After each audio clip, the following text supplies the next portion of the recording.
ما شاء الله لا حول ولا قوة إلا بالله العلي العظيم. أعوذ بالله من الشيطان الرجيم. بسم الله الرحمن الرحيم. الحمد لله رب العالمين والعاقبة للمتقين، والصلاة والسلام على رسوله الكريم،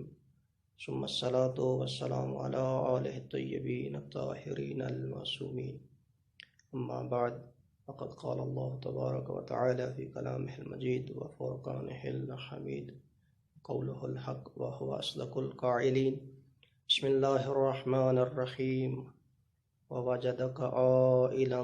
فأغنى. سامعین محترم، ناظرین گرامی، السلام علیکم ورحمۃ اللہ وبرکاتہ۔ سلسلہ گفتگو کو آگے بڑھاتے ہوئے سب سے پہلے یہ وظیفہ سمجھتا ہوں کہ مخدومہ دارین ملکۃ العرب طاہرہ مبارکہ زکیہ راضیہ مرضیہ جناب خدیجۃ الکبریٰ سلام اللہ علیہا کی وفات اور وصال کی نسبت سے آپ تمام ناظرین کی خدمت میں تسلیت عرض کرتا ہوں، اور آج کی اس گفتگو میں انشاءاللہ ہماری کوشش اور سعی رہے گی کہ ہم اس ملکۃ العرب اور مخدومہ دارین کے فضائل اور مناقب ان کو بالاختصار آپ ناظرین کی خدمت میں بیان کر سکیں۔ تو پروردگار عالم کا سورہ ضحیٰ میں ارشاد ہوتا ہے وَوَجَدَكَ عَائِلًا فَأَغْنَىٰ، اور خطاب ہوتا ہے پیغمبر گرامی اسلام کو کہ اے میرا حبیب، ہم نے تمہیں تنگ دست پایا، تہی دست پایا، تو ہم نے آپ کو غنی کر دیا۔ یعنی وہ جو مال و ثروت کہ جس کی بدولت پیغمبر گرامی اسلام غنی ہوئے، اس ثروت اور مال کو عطا کرنے والی ذات اور پیغمبر کے قدموں پر نچھاور کرنے والی ذات اور راہ خدا، راہ اسلام میں اور راہ نبوت اور رسالت میں صرف کرنے والی ذات کوئی اور نہیں سامعین محترم، وہ مخدومہ دارین جناب خدیجۃ الکبریٰ ہیں جو طاہرہ صدیقہ ہیں۔ یہ وہ ہستی ہیں کہ جنہوں نے تاریخ کو ایک نیا رخ دیا، جنہوں نے تاریخ لکھی، رقم کی، بلکہ میں یوں کہوں گا کہ تاریخ عالم کا رخ بدلنے میں جن خواتین کا اہم کردار ہے، ان میں سے سر فہرست اور سنہری حروف میں جس مقدس ہستی کا نام مبارک اور اس میں گرامی آتا ہے وہ کوئی اور نہیں ہے، وہ ام الزہراء سیدہ کونین ہیں، خدیجۃ الکبریٰ ہیں۔ ام المومنین جناب خدیجۃ الکبریٰ اس عرب کے معاشرہ میں کہ جس میں خاتون جیسی ذات کو اور وجود کو ننگ و عار سمجھا جاتا تھا اور زندہ درگور کر دیا جاتا تھا، اس معاشرے میں رہ کر عرب کی معزز ترین خاتون تھیں، اور دولت مند خاتون ہونے کے ساتھ ساتھ علم و فضل اور ایمان و ایقان میں بھی نمایاں مقام ان کو حاصل تھا۔ پیغمبر گرامی اسلام آپ کی رفاقت اور ہمگساری کو آخری دم تک نہیں بھول پائے، اور فرمایا کہ خدیجہ جیسی مجھے رفیقہ کوئی اور نہیں ملی، جناب خدیجہ سلام اللہ علیہا جیسی ہمسر مجھے جناب خدیجہ کے بعد میسر نہیں ہوئی۔ اور اس کے ساتھ ساتھ افتخار عرب کے ہمالیہ کی 2 بلند ترین چوٹیاں جو ہیں وہ پیغمبر کرام کو نصیب ہوئیں۔ ان میں سے ایک چوٹی کا نام سید البطحاء، سردار بطحا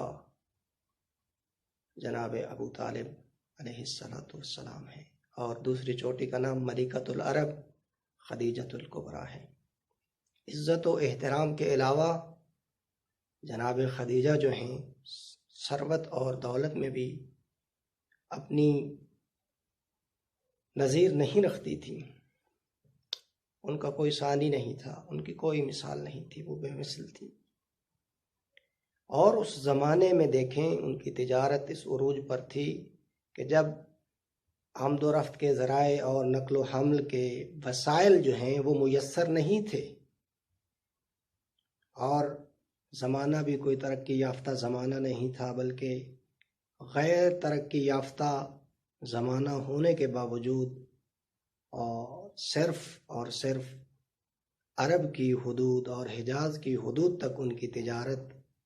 جو ہے وہ محدود نہیں تھی، بلکہ عرب سے باہر بھی دیگر ممالک تک جناب خدیجۃ الکبریٰ کا یہ سلسلہ تجارت جو ہے یہ وسیع تھا، اور دنیا قومیت میں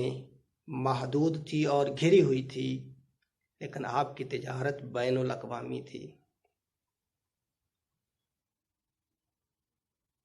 سیدہ دارین جناب خدیجہ سلام اللہ علیہا عزت و احترام، دولت و ثروت اور علم و عرفان میں بلند منزلت اور بین الاقوامی تجارت میں تنہا مالک تھیں۔ آپ تاریخ اسلام میں نمایاں اور مرکزی حیثیت کی حامل تھیں۔ اس کے ساتھ ساتھ شرف زوجیت رسول اعظم سے پہلے بھی آپ تاریخ ساز شخصیت رکھتی تھیں، اور پورے عرب میں آپ کا کوئی مثل نہ تھا۔ عرب جہاں عورت کو پیدا ہوتے ہی زندہ درگور کر دیتا تھا، جیسے کہ پہلے میں نے عرض کیا، وہاں ایسی عورت کا وجود کہ جس نے تجارت میں مردوں کو پیچھے چھوڑ دیا، اور گھر میں بیٹھ کر تجارت کرنا اور اتنے بڑے تجارتی نظام کو ترقی دینا، اور عورت ہو کر مختلف دیار اور امصار میں پھیلی ہوئی دولت و تجارت کی دیکھ بھال کرنا، پھر عورت کی تضحیک کرنے والے معاشرہ کے رؤساء اور تاجران، امراء اور سربراہان اور بادشاہان کے مختلف پیغام آئے عقد کے لیے، جن کو انتہائی حقارت سے سیدہ دارین نے ٹھکرا دیا۔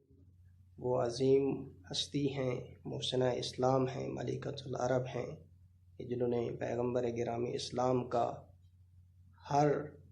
لمحے قدم بہ قدم جو ہے ہر مرحلے میں آسانیوں میں مشکلات میں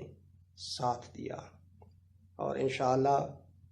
آج کا سلسلہ گفتگو جو ہے اس کو یہیں پر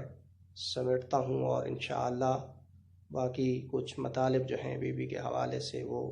آئندہ گفتگو میں آپ ناظرین و سامعین کی خدمت میں پیش کروں گا۔ اور آخر میں دعا گو ہوں کہ اس سیدہ کونین اور سیدہ دارین کے اس یوم ایصال و یوم وصال اور یوم وفات کے صدقے میں پروردگار عالم ہمارے گناہوں سے درگزر فرمائے، اور ہمیں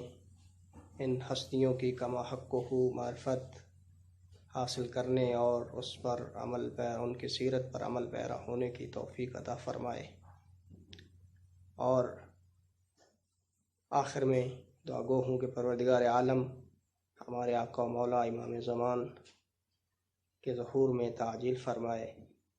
اور ہمیں امام کے اعوان و انصار میں شمار فرمائے۔ السلام علیکم ورحمۃ اللہ وبرکاتہ۔